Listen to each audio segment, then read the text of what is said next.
In the name of Allah, the Beneficent, the Merciful, I bear witness that there is no God but Allah. Muhammad is his messenger.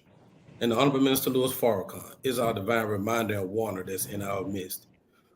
Welcome to another episode of the Jock Brothers Presents Let Us Make Man, a podcast of brothers that desires nothing more than to show a positive image as what striving men of God should be. For we all are family men who love our children. We all are businessmen. We all are youth mentors. And we all work hard in our community to make it a decent and safe place to live. When putting this podcast together, we decided to govern our actions by three rules. One was to put God first in all that we do. Two was to present content to podcasts that can make you a better you. And three, to showcase brotherhood and unity amongst men that you can be proud of. My name is Brother Kawhi Muhammad. I'll be your host and moderator for the night. Born and raised out of Atlanta, Georgia. I'm a brother that's very interested in the beginning of things and in the root of things, motivations and inspirations. So I hope you enjoy my line of questioning. So let me get to the other host of the Jock Brothers. The host I want to introduce to you first, born and raised out of Orlando, Florida.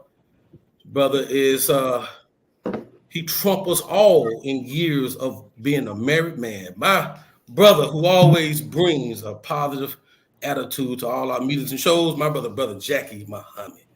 Yes, sir. Yes, sir. Jock Nation, welcome again. Welcome. Good to see you. Good to see you. It's Ghost. All right, praise be to Allah. But look, Jock Nation, we have a wonderful show, a timely show.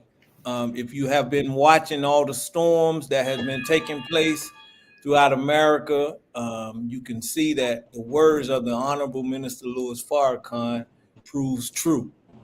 And we have our brother here tonight who's going to talk about disaster preparedness. So this is a good show for all of us to tune into. And if you have any questions, Jock Nation, send them in.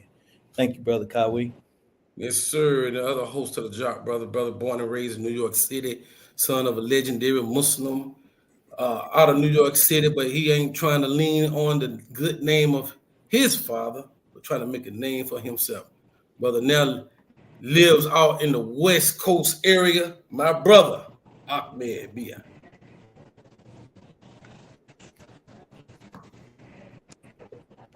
Is he on mute? Oh, he froze?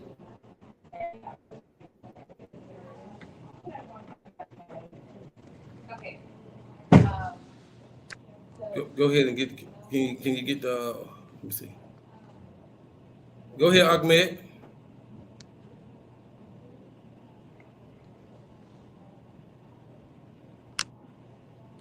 Okay, all right.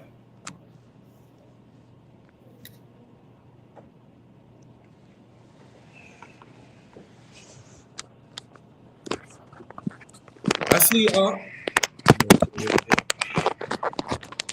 Brother Ahmed, can you hear us? I don't think he hearing us, brother.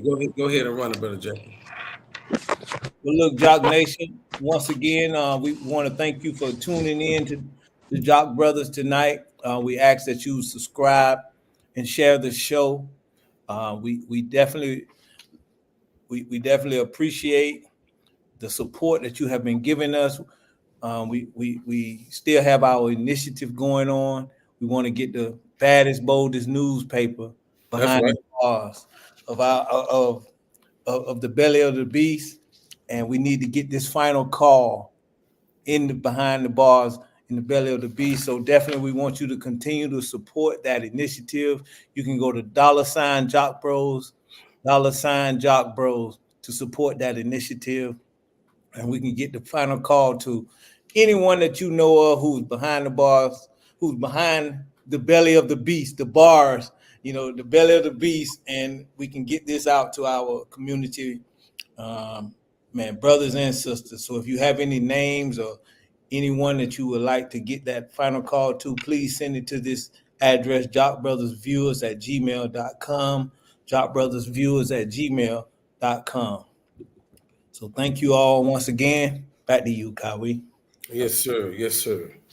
So let's get to work. Like Brother Jackie said at the beginning of the show, the Honorable Minister Louis Farrakhan has been talking about this weather for a long time. Watch the weather. And of late, that weather has been as active as it has ever been. You see people out there struggling right after the weather hits, and a lot of them don't have had never prepared for it. Don't have a preparation plan. So this show, like Brother Jackie said, is a timely show, and we have the right brother on the show today to talk about that, to talk about things that need to be done to get you prepared for whatever disasters that's about to take place.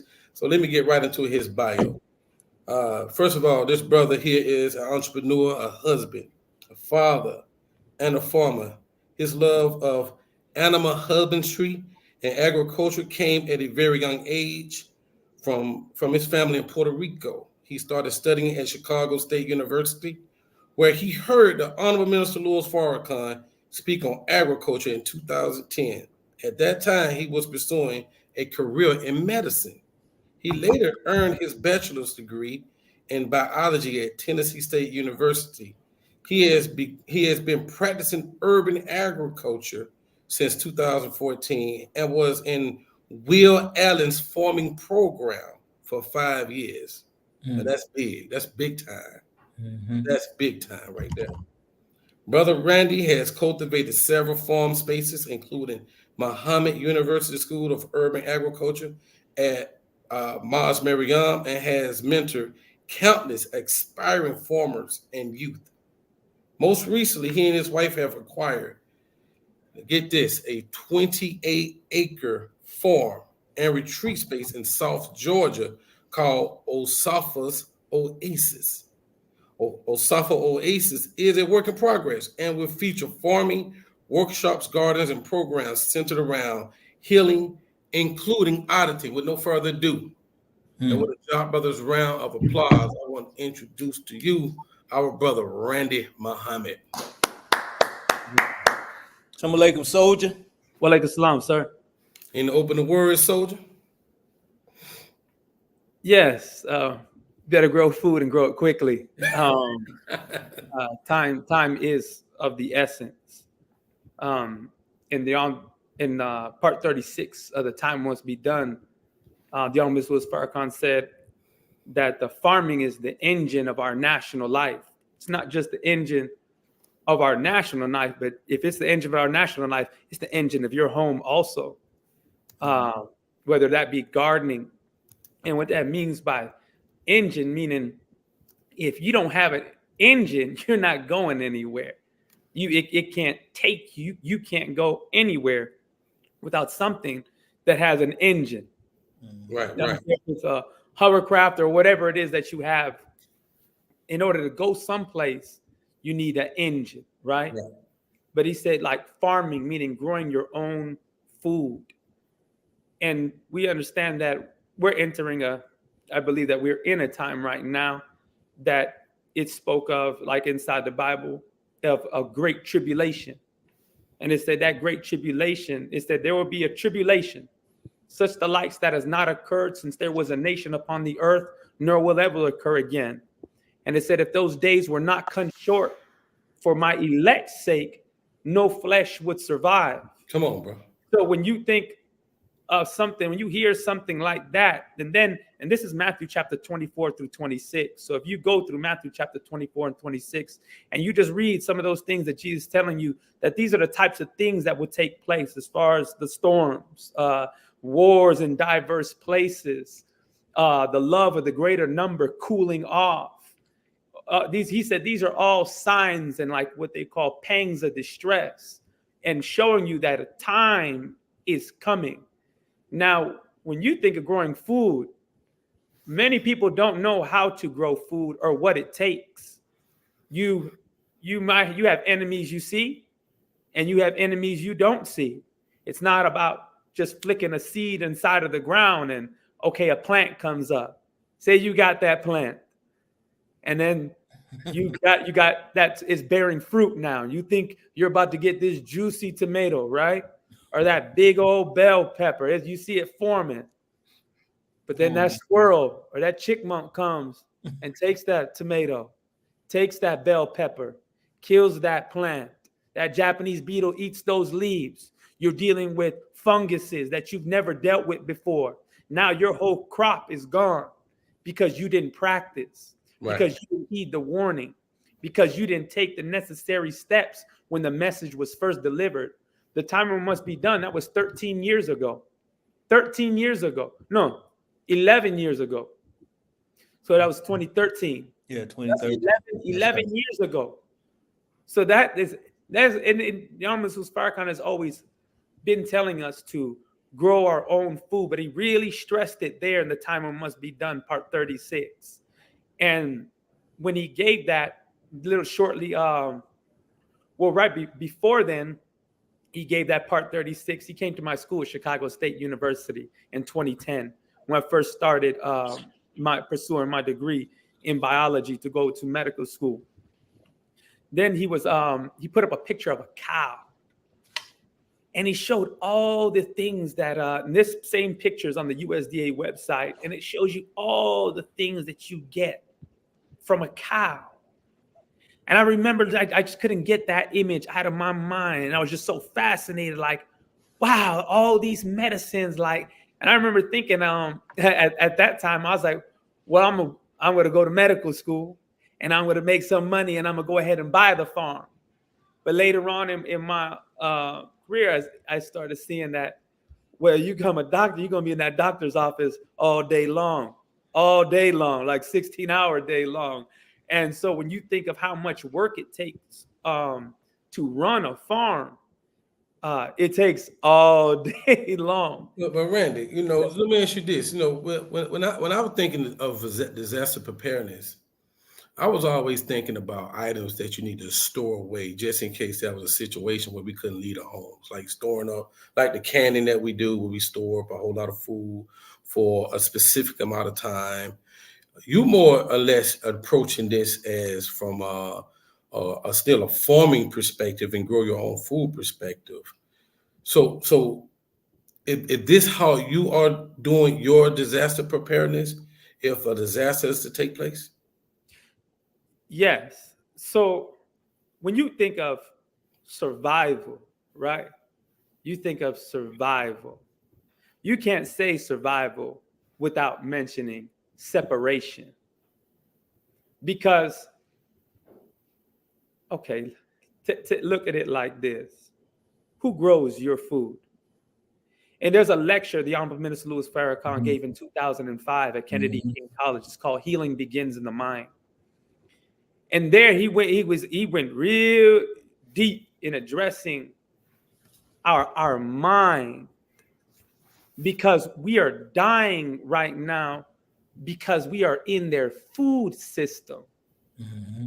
Now, we don't produce nothing that we eat, absolutely nothing. And when you think that when we don't produce nothing, you have an enemy producing your food.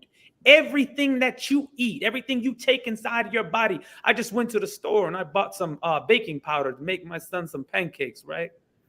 My wife stopped me. She said, no, we don't eat this kind because it has aluminum in it. Like, who puts aluminum inside food that you put inside your body knowing that this causes Alzheimer's? Your enemy. You see? Exactly. I used to work on a med surgical unit, and I dealt with nothing but cancer patients, and the types of cancers that we're getting today is not like anything else. And when you understand that, and this is what the Honorable Louis Farrakhan was talking about, and I believe he was mentioning it in part 36 and other parts, and the time must be done, was that memorandum 200.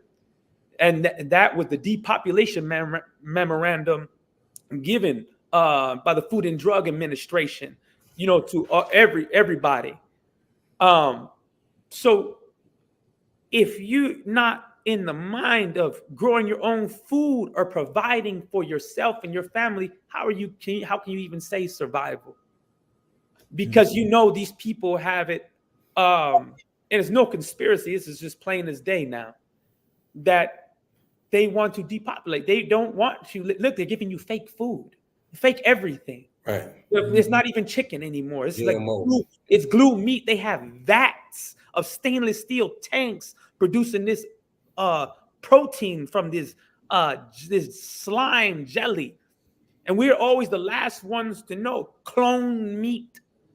You know, what else are they putting inside of your food? God knows. I mean, if you listen to Brother Nuri when he talked about how many chemicals were just inside this Chick-fil-A sandwich and Popeye's chicken sandwich. You see, when like what do you need? So like I told my wife, I said, we don't buy bread from the grocery store. Like you go get that wheat from Muhammad's farm, and bread only need about 3 or 4 ingredients. That's it. All that whole paragraph long for what? For what? And see, we're ingesting that thing and thinking that we're going to live. See, when you think of like 3 to 6 months of surviving, right? 3 to 6 months, you said we're told to store food inside of our homes, canned food. And then what? Then what? You have 3 to 6 months. That's a growing season. Then what? You going back to Piggly Wiggly? You're going back to Kroger? You're going back to Whole Foods, brothers? No, that's not going to be here. Right. If you think that's going to be here, then you need to. For those who are followers of the most honorable Elijah Muhammad, you better turn to page 34 of Our Savior Has Arrived. And it's called the certainty of punishment. He said they see it afar off. Here's how it opens up. It's a chapter inside the Quran. They see it afar off. He said, nay, we see it nigh. See, that we've been given just a mercy, just because, it didn't happen right then and there. It don't matter. If you just listen at that time, man, you should be in very good shape right now. But he said they see it afar off. Nay, we see it nigh. See, we don't think that a day is coming. And if you go right into that chapter, he starts breaking down why God is going to separate us from this enemy and how he's going to do it. He said, and he gave the example of Lazarus and the rich man. He said, because we're so in love with our enemy. See, we love going to Whole Foods. We love getting the food or the death brought to us. I can't even say the life. We love getting that death brought to us. We're happy that we can order off of Amazon. But tomorrow, my dear brothers and sisters, when he tells you about those storms, right? If you go into it's Savior's Day, 2011, you can't even get this online anymore. Heck, you can't even watch part 36 on the time it must be done online on YouTube anymore because they're taking all this stuff off. And so in 2011, he says, every plague that you read about that happened, that says happened in the Holy Quran, he said, did not take place then. He said, every plague that you read about will happen right here in America. He said, you will not make me a liar.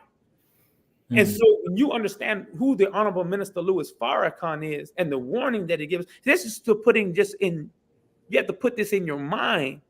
This is the context, how you have to see this. He's talking about every single plague. So when you read about Pharaoh touching that God touched his animals, touched his crop, the most honorable Elijah Muhammad in that same chapter, at the end of that chapter, after he goes and tells you about Lazarus and how he kept wanting to beg from his table, he says the worst famine that has ever happened in any nation will happen right here in America. That's what he closed with. In the criterion, page 33, last paragraph, the Honorable Minister Louis Farrakhan said, he said, when I leave from here, by whatever means that I leave from here, he said, death and destruction will befall America like that. I'm not willing to take a risk with that, not for me and my family and all of my loved ones.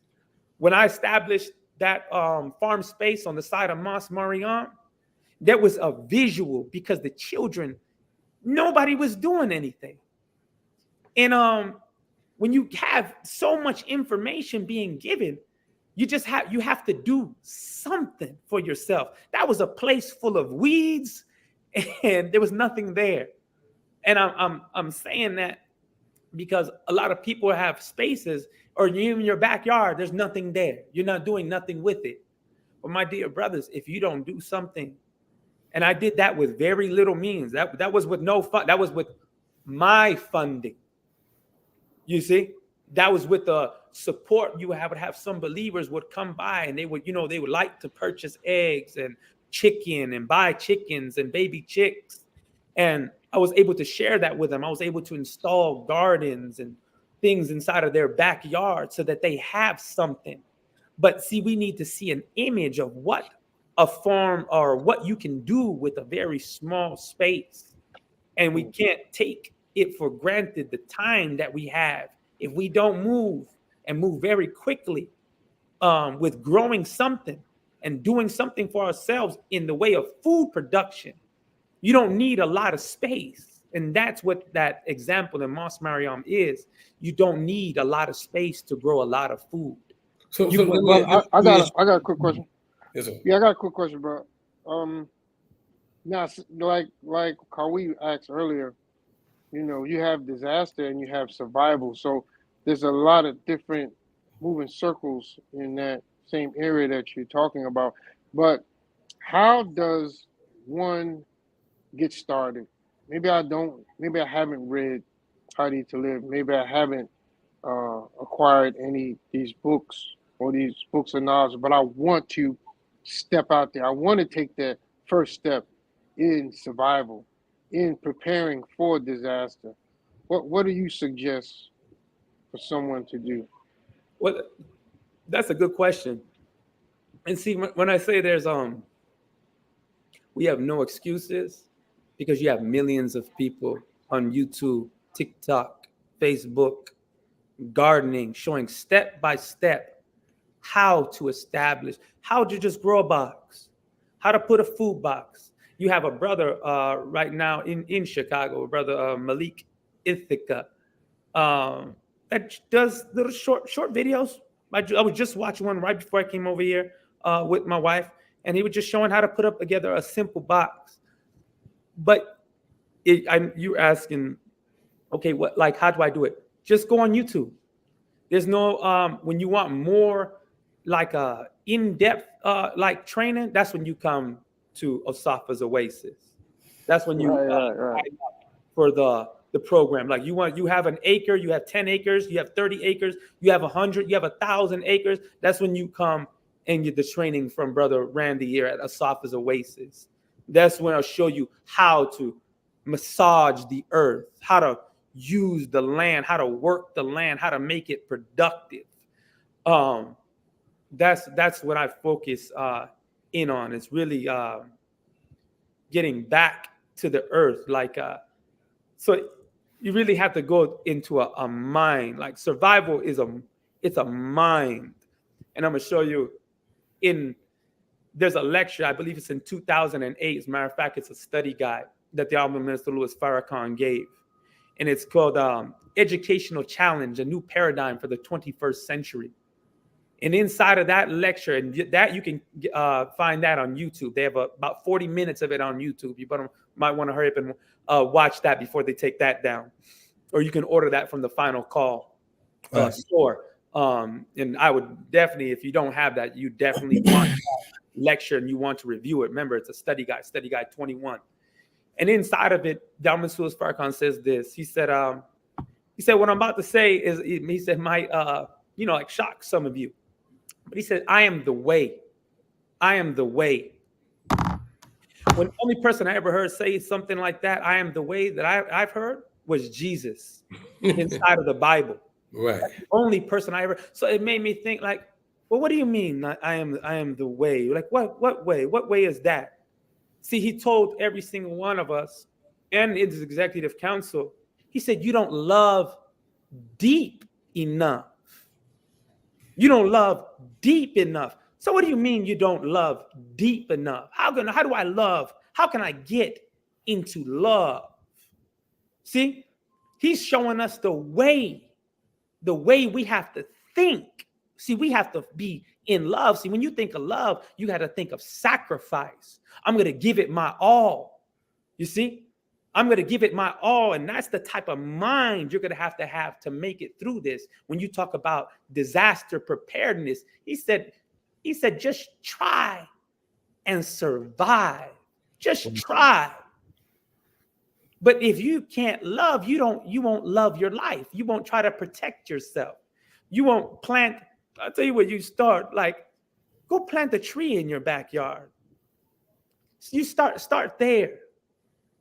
Find what tree produces like a mulberry tree. They have dwarf mulberry trees that produces a tons of fruit that you can learn to turn into jelly, turn into juice, turn into medicine. See, you have food growing out there. You have to make it like a whole system.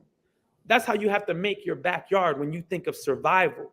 But when you think of like care, see, these things, all of it is life. It needs care. And that's why I'm saying love. See, you can't come with just a white man's mind where I'm just going to put this type of chemical on it, because tomorrow you're not going to have that. You have to care for these things. You got to care for chickens. You have to have love for all of these things. And if you don't have love, let me share with you what Mr. Farrakhan told me when he came by the farm at the mosque. He said, your love for these chickens is like your love for God. This is what he said. Your love. That's what he talked about. He said your love is like that. And I just, you don't know what to say when he talking to you. You just say Allahu Akbar. I said, yeah, Allahu Akbar. All praises due to Allah. But he's showing me the way is that you have to, when you plant a plant or whatever it is that you're growing, find out everything that you can about it. You want to find out what eats it, what protects it. See, a backyard or a garden or a farm is a chessboard. It's not checkers. It's chess. Every piece that you put out there, every move that you make has to be calculated. It has to be one thing protecting another. You need to learn how to protect plants. You see, how to protect chickens, how to protect whatever farm animals that you have. Like when I moved to Georgia, right? I didn't know anything about farm dogs. And that's why I came down here to expand my knowledge. I didn't know anything about farm dogs, but I went and got probably like 23 or 26 sheep, right? They all had babies. I had like probably 20 baby lambs. I went on vacation for like a month or 2 months. I came back. I was like, man, where's all my sheep at? I had to call Brother Patrick of Your Faith Farms. I said, Brother Pat, I need a dog. I need a dog. Because and that dog it saved my flock. So you have to know, like when you have certain things, how do you protect it? Like heck, Dr. Ridgely right now on the nation's farm, right? He's catching hell right now because he don't know how to protect the watermelons. You thought you can build a fence, but see, God has aerial predators. Yeah. You have things that you gotta know how to use your forces, right? So this like some trees repel certain insects. So when you think of like survival, like disaster preparedness, where are the wet spots inside if you're in an area, Houston, right? Houston's getting flooding rain, right? How do you grow in something like that? What's the best thing you do? Do you want to grow in the ground? No. You know, something Sister Ava said. She said, I never figured why people want to live in the path of Allah's wrath. So if you know you're in the path of Allah's wrath, you have to think. Well, you got to get out of America then. Well, no, you better separate from her. You better separate from her. But it's like, how do you build? What type of design are you coming up with? So you need to be studying and researching people who live in flooded areas, even stepping outside of this country. You know, you need to be studying over in Hawaii or Guam or places that receive a lot of flooding. If you're in California, you need to be studying people that deal with mass drought, because we're about to experience droughts like you've never seen before, right? So even though we might be in a certain area, like right now, how have you loved and prepped your soil so that it can absorb water, so that you don't have heavy runoff or heavy watered areas that will kill all your plants when you try to plant? So you might think that, oh, I got this big crop. I'm doing all this work. I'm about to have a big harvest. And shoot, until that rain comes. And I learned that lesson at Mont Marion, right? You think, see, nobody's safe. Nobody is safe. No, there's no such thing as a title or anything like that going to protect you tomorrow. So I There's got a none of couple of that. questions. And I'm gonna show you. Oh, I was okay. growing over there. I just planted all of my squash, my pepper plants, my tomato plants. I even got a video of it. Planted everything over there. It was beautiful, right? Just like that, some freak storm came, a hailstorm, flooded all of that. All that work I did, rushed, water just rushed in. All from the mosque parking lot, flooded that whole area. Hail Swiss cheesed all of my crop, all my big broadleaf crop, my butternut squash, my squash, chopped it all up. And I said, I just had to sit. I was, it was frustrating. But when you go through things like that, see, when you go through a lot of things on a farm, you really have to thank God, because I don't look at trials or difficulties as like something difficult, something bad or negative. See, that right there was probably one of the greatest lessons I've ever learned. That was a good lesson. No, you got it right. If you don't have things that can protect your crops in areas where you get things like that, so you don't put all your eggs in one basket, right? Lucky I had the hoop house and everything that was in there was protected, but it wasn't so bad that the crops didn't grow back. And the ones that did it, so what I did, because I know, okay, you get a lot of water, we get excess flooding and stuff like that. Okay, what do? I raised the ground. I had truckloads of wood chips dumped, and I moved it over there, lifted the ground because we didn't have a soil. Now, after a few years, that it all broke down, and now you can grow in it. So now Brother Rashad at the mosque, he's growing in all of that area where before, a few years ago, you couldn't even grow in it. And that's why you have to prepare now, because you don't know what you're about to go through, what you're about to face. This is why it's so important to move now. If you wait till tomorrow, well, you're going to be in some serious shape. So what you're talking about really is, all right, so this is what you're talking about is in addition to, I guess, putting away just I guess some canned or some canned food. You were talking about beyond that. So like say I have like 3 months supply of food or 6 months supply of food. You're saying at some point it's going to run out, and that grocery store is not going to be there anymore. Now what do you do? And so this is what you're talking about, like preparing for down the line type disasters. Is that what you're saying? Well, even now, because look, if you look at it like this, right? Just last year, right before during Savior's Day, I had 2 tornadoes pass through my town. 2. One 5 minutes from my house, ripped that whole community apart. When you think of what type of condition this country is about to be in, when you have helicopter gunships out in a city, what is the condition of that city? What's the condition of the environment when you have these types of things taking place? So you might have to leave out. Say you're estranged in some other community. You think anybody just gonna want you in that community? What kind of skills do you have? Can you grow food? Can you hold your own weight? Right? Or what? Why would I take you in? Why would I allow you into this community here? We got electrician, plumber, carpenter. What do? You see? Do I have to feed you? I gotta feed you. Maybe you could be a laborer. If you don't have a skill, maybe you could be a laborer, right? You think of like a food. Food. You see? Yeah. I have got shipped overseas or something like that. What are you gonna do there? Man, I can grow food. I can grow food in abundance. I can take care of animals. I can multiply everything in touch. I can multiply in abundance. So you want to think like that also when you think of survival. What if tornado passed? I lost all my 3 to 6 months.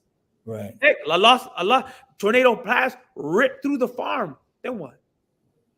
Right. Do you know how to use all the wood that's shattered all over the place to recoup whatever the animals that you might? Do you know how to build a pen? Do you know how to protect that? Can you start back all over? That's a good Do it. point. Can you do it again? You see? Without YouTube, because ain't no power. When you see that, brother, there was a movie that they just came on Netflix called The World We Left Behind. Have you all seen that? Yes, sir. The World We Left Behind. And I never understood why they were talking about leaflets would be dropping, because there's no power. There's no power. You have no power. You're about to experience natural disasters like we're about to experience like we've never seen before. Right. Some of us don't believe that. And my mother always tell me, listen to what I told you. You're gonna be in for a rude awakening. And we're gonna be in for a rude awakening. Yeah, I know. You're right. That's a good point, brother. You make a good point. A rude awakening. What are your skills and talents? And and in during that time, what is the value?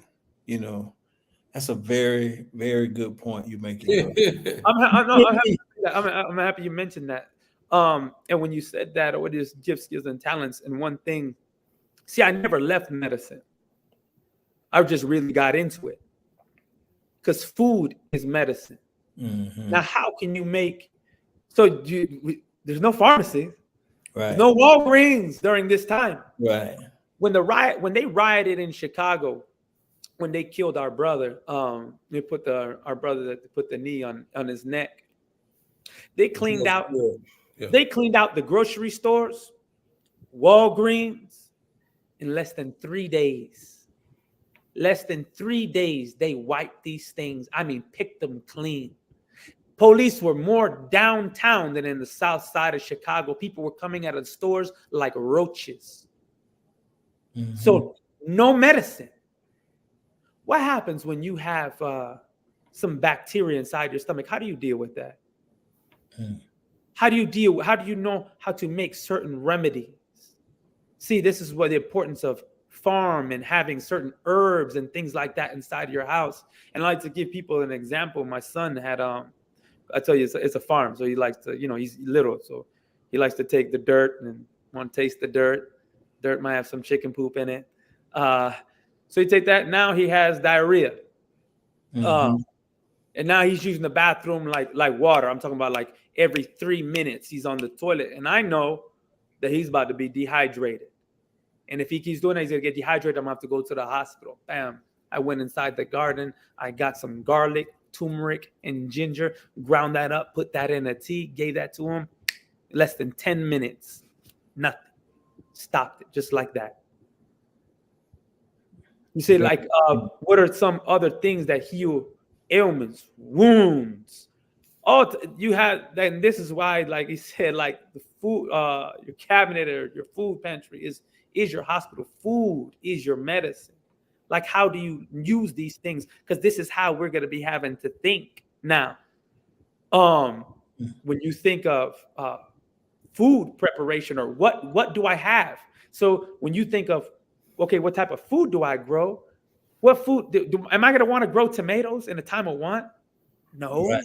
Why? What nutrient value? I mean, it tastes good. You have certain things, but is it the most nutrient dense? Can I store this long time? No. Right. What can I store long? Butternut squash stores for 6 months. 6 months. Onions can store, and it's also medicine. What kind of, and this is when you plant around your house, what kind of medicinal trees and things like that do you have? Elderberry, figs, what type of things you have? So one thing I share with people that come to the training is quails. Quails, and I learned this from a brother named Brother Sherman out of Tuskegee, Alabama. Beautiful brother. You talk about disaster preparedness or having something in a time of want. This brother has designed shipping containers that he makes that can fit up to 1,600 quails. Quails start producing eggs in a fraction of a time than chickens. Chickens take 6 to 8 months. I think a quail takes like 6 to like 16 weeks. The egg has double nutritional value than a chicken egg. And it's about the size of your palm, about the size of your hand, full grown. So you can keep this inside your house. It's very quiet, except when it must be noisy. It can be a little noisy. But this is something that you don't need a lot of space, that can keep you alive for a certain period of time. Say, this is the chessboard. This is the way we have to think, and we have to think community. We have to think of togetherness, not oh, I have it and my brother doesn't. No, that's not the heart. See, that's not love. And that's what I'm talking about. The mind of Farrakhan. See, the mind of a savior. the mind of a lover. And that is what is going to that's what is going to get us through a time of disaster. There's no soloist in survival. Right. There's no such thing as solo when it comes to survival. So it's to teach and train as many as you can so they have the skills, because people have families. We all have families, big families.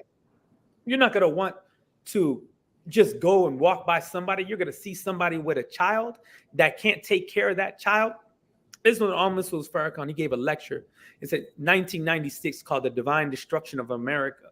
And he said, he got this from the Bible, because this is in the Bible. This, matter of fact, Jesus spoke about this, that you would be looking at your children like you would say, and this is the quote from the scripture, that you would say, we're going to eat my child today and yours tomorrow.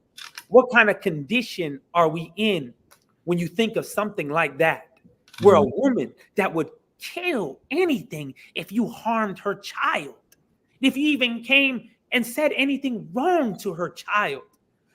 What kind of condition are we in that a woman would want to do that? You know, and from that right there, lets you know we'll be going to be in bad shape. That's a good point, bro. It's teaching, being able to teach communities agriculture, where people can just have a little something, because we're being made, I believe, leaders right now to help our community. Because if we didn't learn anything from Katrina, that there was no help, what about when there's no money and now a disaster like that happens? But that's what's coming. That's what's coming. Snow, like he said, the Bible put it like this. He said he stored up snow in the north and water for this day, because God is going to wage war, and you don't want to be in the path of that. And you want to be ready for, anything that, or just know how to, spar, right? This is a mental and a physical sparring with nature. Like I know I'm not exempt from the wrath of God. I know I'm not that hurricane and that experience at Mos Mariam, it taught me that I'm not exempt from that, but can I recoup from something like that? And that's what we have to consider. Osapha's farm. I know you said it wasn't quite developed. How much? I mean, what's the time period you would have that developed so we can start going to the farm and learning these classes?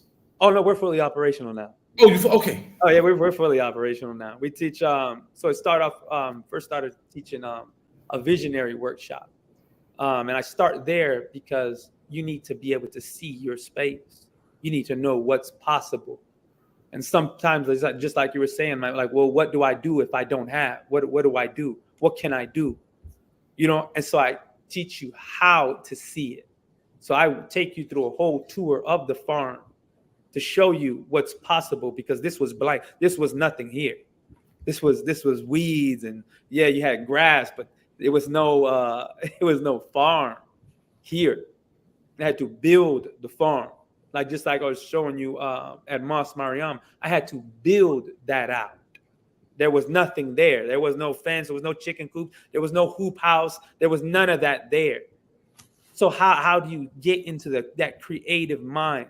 I walk you through that, and then go through the farm tour. Then we go through the composting workshop, where I show you, just like how Will Allen taught me, like how to make nutrient dense soil. But I take it even further because I was never taught about chicken.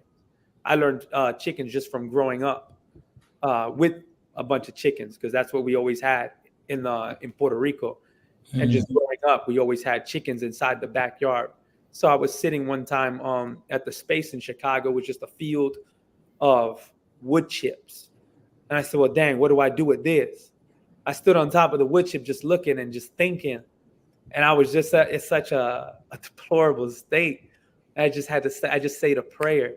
And I tell you, it was just like that.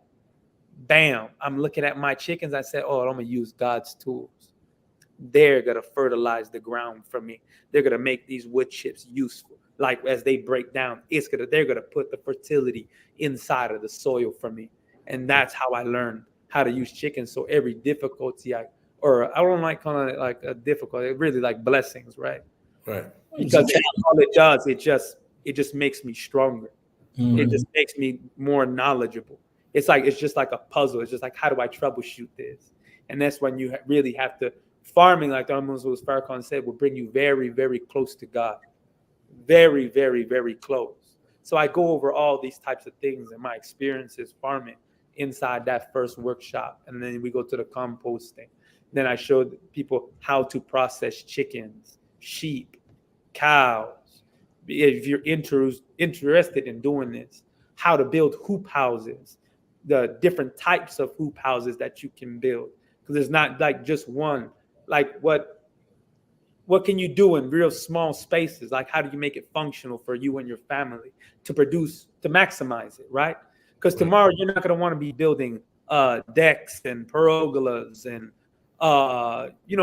it's nice to have all those things, but tomorrow you will be pulling up every piece of wood in your yard for growing space. Every piece. I went to a person's home to do a consultation, and they had a nice deck, right? And I'm showing them just, okay, they had another space, and I was showing them, okay, well, you can do something right here. The whole time, like, and he's looking at me like I'm crazy. But I'm looking at him like, you're about to starve. You're about to be very, very hungry. You live in Chicago. You live on the south side of Chicago. They clean those grocery stores out in less than 3 days. Where are you going to get food from? You don't got that. You didn't store up that much food. You didn't can that much. Mm-hmm. How fast are you going to go through that? And then what are you going to do? Where are you going to go? You think trucks are coming inside and delivering food? See, that's the thinking that Piggly Wiggly and Whole Foods and Mariano's and Amazon there. But no, you better be wise. Nobody else coming. Elijah Muhammad. Nobody's coming to save us. Right. Like we have to adhere and pull up. And it all goes into this right here. It says, see, we're all waiting for a test, right? We're in a test right now. Will you sit and wait for a mystery God to bring you food? Most Honorable Elijah Muhammad said, he gave us the answer. Emphatically, no. He said, me and my people who have been lost from home for over 379 years have tried this so-called mystery God for food, clothing, shelter, and home, and received nothing but hunger, nakedness, hard times, and out of doors, and also was beaten, killed by the ones who advocated that kind of a God. And no relief came to us until our prophet came by the name of W.D. Farad, meaning a man. Meaning if you don't get up and do something for yourself, shoot, you ain't going to have nothing. Beautiful, beautiful. I really never considered anything that you said before this show. I'm gonna be honest with you. The extent of my preparedness was just the canning, the getting some extra candlesticks just in case the lights went out, extra batteries, a generator, some solar power, stuff. I never considered to just start gardening. I really feel like I'm awful at it, and I don't have a big space. So my question to you is now I never saw this garden you're talking about in Chicago, and you keep using this language. I took this little space. You got to describe what do you call little, and how big is that space? For one, two, how much did you put in that space? Now, and if it's a big space, I mean, little to me, right? It's the modern day houses. They don't have much of a front yard. They don't have much of a backyard. Now that space at Mars Marriott may be bigger than that, and you calling that little. So just in I don't have much. Like most people, modern don't I got you. real estate agents. I'm selling these houses, and they're this close to each other, like this house, and then there's another house, right? And the yard is probably as big as like 3 good jumps, and that's it.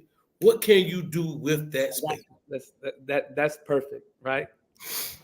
So I had a 2-flat in Chicago. I built a 15 by 20 feet hoop house. Didn't care like what I had in that backyard. I had over 700 chickens inside raising them in my basement.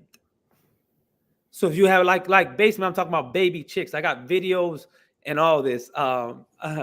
I can show you. And a matter of fact, there's no room to operate, right? And there's no room to maneuver with those many chicks in that space, correct? No. It's a system. See, everything is a system. How do you design it, right? So I made a system to collect and catch the manure and take it. I was just taking it out and feeding my garden. Now that was just me in my small space, right? But I just told you about quails. Everybody can raise quails in that backyard in a small chicken tractor and move it inside of their yard, just piece by piece by piece. Look, you have your eggs, and if you get real hungry, you probably don't want to eat them, but you can eat that. You can don't eat it if you're real hungry. Oh yeah, so you grow vertically. Mm-hmm. You have to grow vertical when you have, and I've seen people just a small balcony. I had so many plants growing on my. I had a small balcony, not even I wouldn't even say it was 10 feet. It was a 4x8. Just say a 5x8. Give it an extra foot out. You know how many pots and hanging plants that you can put, lattices that you can put up to grow food? Mm-hmm. So that you do pole beans, you do squash. When I say there's anything you can think of like growing wise, it's all on YouTube. There is someone teaching on a space. We just have to look it up. Just go online. And this is a big thing where we put our mind at. See, this is where we have to have our mind in. Just watch it. I watch video after video after video of people building, people growing, whatever it is, making medicine. I watch video after video after video. And because I have a biology background, I understand how to do these things. This is what I spend my time doing, reading and studying books on how to. We don't have like time to waste. I was never into like sports and things like that, so I don't waste my time doing that. And I'm way too busy. Like with a farm, just before I came over here, I just moved 6 chicken tractors and moving my chickens around to help fertilize my field. And I'm talking about hundreds of birds. I had to deal with baby chick issues because they get sick. And you have to know how to deal with all this stuff when you're growing food and things like that. So it's a constant, it's a process. It's just a big chessboard. So when you think of like a just small space, what is most nutrient dense and it can survive? Like, can I take it inside the house? Right? If you had to, you can just put things in buckets. All that can be in the living room. Trust me, tomorrow you're not caring if I have 10 tomato plants inside the house. You're not gonna be. You're gonna be wanting that. You're gonna be wanting that. You're gonna move the couch. Matter of fact, the couch can probably go outside. I need all that growing space right there. It's shoot, grow lights. Knowing how to use grow lights. Grow lights can make your plants very stringy, and so if you put them too far away, you're just gonna have it's gonna be a weak plant, and then it's just gonna die. Is learning how to do that, and how you learn how to use grow lights the best is watching people that grow hemp. Right. They do it the best because they grow all indoor, and those are the best people to study to produce indoor crops like tomatoes, peppers. They have whole systems designed. So when you think of disaster preparedness, or I'm in an apartment building. What can I do? How can I turn my closet or a one bedroom into one giant grow room? This is all this is possible in winter. What am I thinking of insulating? See, this is when these canned goods come into play, because when it's winter time, if you're not in a warm area like Florida where you can almost grow year round, what kind of infrastructures do I have set up? Well, you can build mini greenhouses right there, like on your property, and it's still aesthetically pleasing. But tomorrow, like I said, you're not gonna care about any aesthetics for quite a while. Right. We gonna eat baby. Exactly. Exactly. This is big, man. This is good talk. Yeah. Quick scenario. I mean, everything destroyed right now. Everything. We looking around. It's nothing. What's the first thing you doing? Need water. Water is the biggest. One of the biggest things. They have a thing called a Berkey filter, or Berkey water system. And a matter of fact, at Brother Ghazi's event that he did last year, the brother, his name's Brother Stephen Muhammad, out of Dallas, Texas, and he was teaching on how to filter water. It sure was. Think of like flooding areas. You also get cholera. And this is what our brothers and sisters were dealing with over there in Haiti.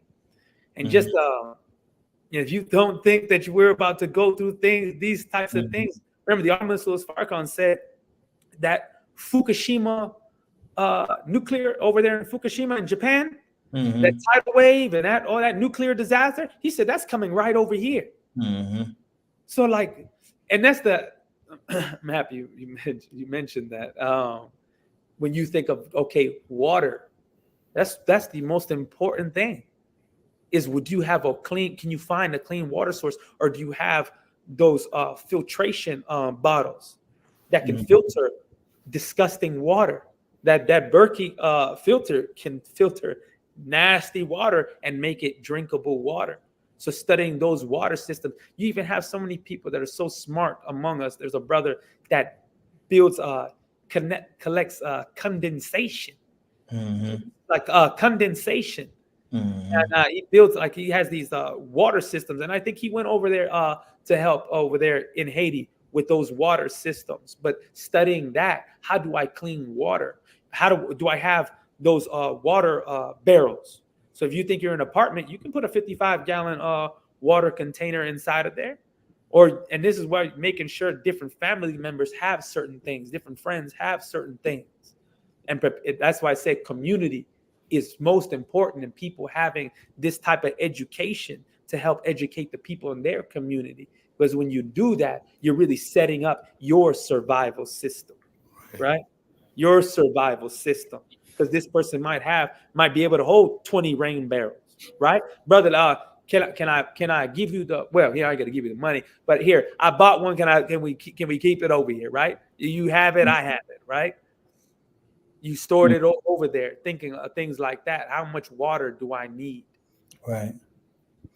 So Brother Ren, this is part of the show where we about to close it out, but we do have final words portion of the show. And as our special guest, we want you to get the final word, and we're gonna go around the horn. So, Brother Ren, final words. I pray this helped all of you.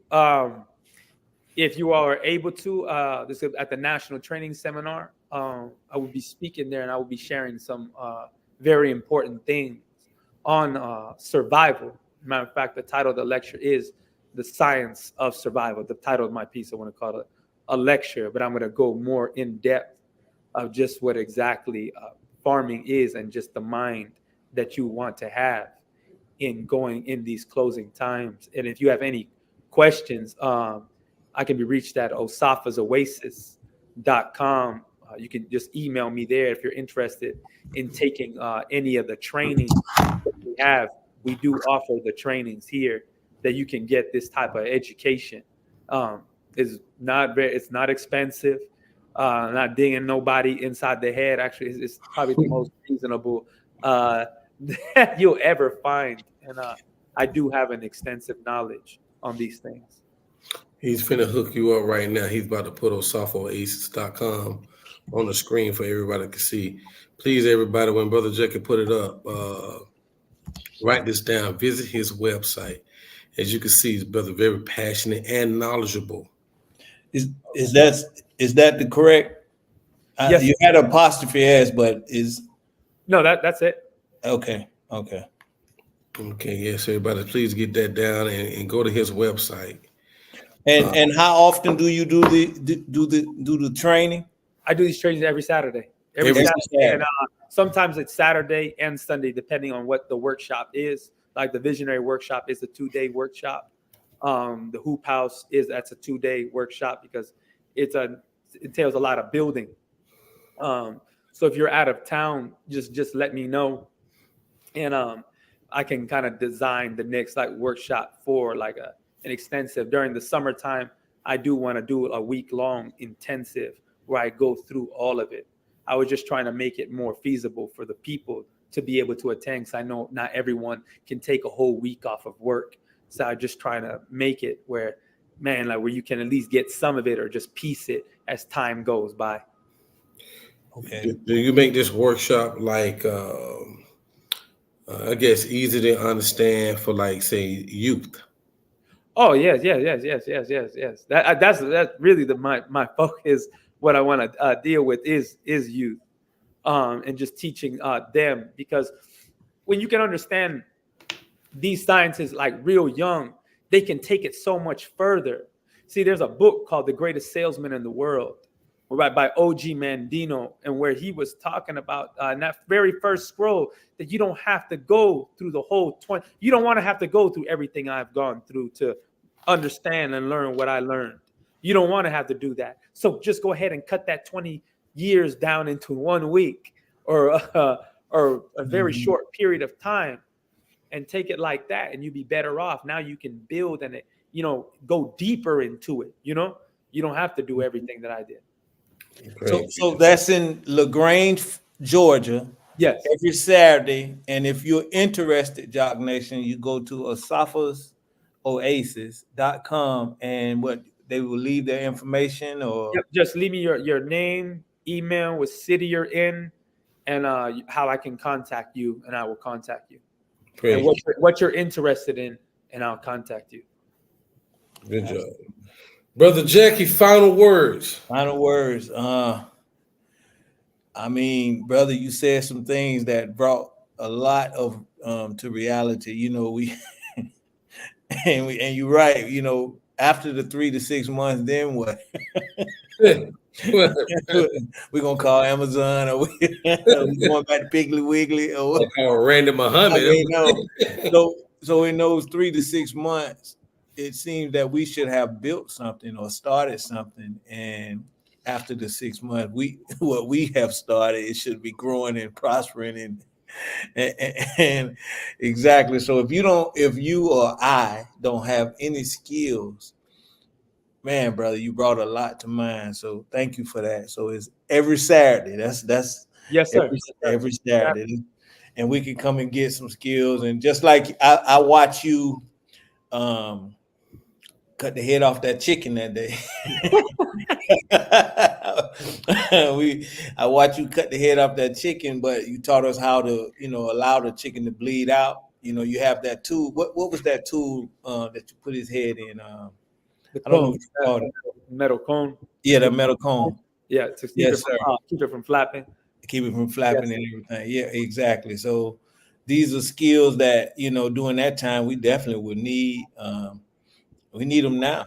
You know what I mean? So yes, sir, brother. Thank you for coming on, brother Randy. We hope to have you again. So that, you know, to go in further detail, I want to talk about, you know, some of the things you learned from Will Allen, how to, you know, deal with the land and whatnot. But very good information. Let's go to Jock Nation, go to asafaoasis.com because, you know, nobody else is coming. No one else is coming. Everybody who's here is here. So everything we need to get our skill levels up. So thank you, brother Randy. Yes, sir. Really appreciate your service to our nation, brother, and your love for what you're doing. So praise be to Allah. Praise be to Allah. Thank you all for having me. Absolutely. Go. That's it, Kawi.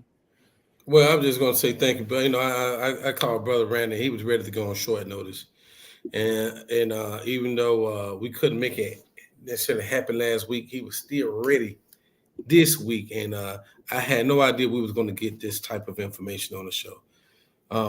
I was actually expecting a totally different type of show or information, but the information that you have is super solid.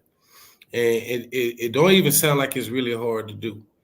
Yet it will save lives, and I think that's the important part or the important points that you made with this show.